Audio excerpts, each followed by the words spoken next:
আসসালামু আলাইকুম নমস্কাৰ সন্মানীয় অসমবাসী ৰাইজ এতিয়া গোটেই অসমত জব কাৰ্ডৰ কেৱাইচি চলি আছে আপোনালোকে নিশ্চয় জানে কেৱাইচি সম্পৰ্কে দেখাৰ ক'বলৈ ওলাইছো মনোযোগৰে ভিডিঅখন সম্পূৰ্ণ চাব আমি শুনা পাইছো কেৱাইচি লাষ্ট ডেট 30 তাৰিখ কিন্তু কেৱাইচিৰ কাৰণে কোনো ধৰণৰ আসাম গভৰ্ণমেণ্টে এতিয়ালৈকে লাষ্ট ডেট ধৰি দিয়া নাই আৰু এইটো লাষ্ট ডেট কি জানি গাঁও পঞ্চায়তৰ পৰা ধৰি দিয়া হৈছে আৰু কেৱাইচিৰ কাৰণে কি নথিপত্ৰ লাগে আপোনালোকক জনাই আছো সম্পূৰ্ণ ভিডিঅটো চাব আপোনালোকে জব কাৰ্ডৰ কেৱাইচি কৰিবলৈ হলে আপোনালোকে নিজৰ আধাৰ কাৰ্ড আৰু লগতে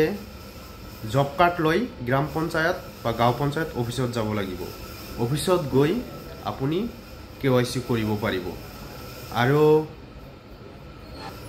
আপোনালোকে আধাৰ কাৰ্ড আৰু জব কাৰ্ড জেৰক্স মাৰি লৈ যাব পাৰে হঠাৎ কি জানি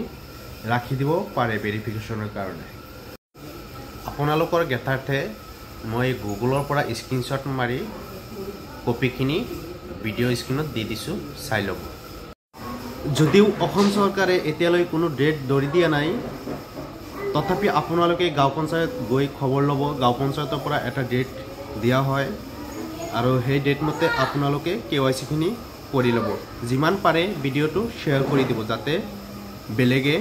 ভিডিঅটো পায় আৰু যাতে কোনো ভুল বিভ্ৰান্তিৰ সৃষ্টি নহয় ধন্যবাদ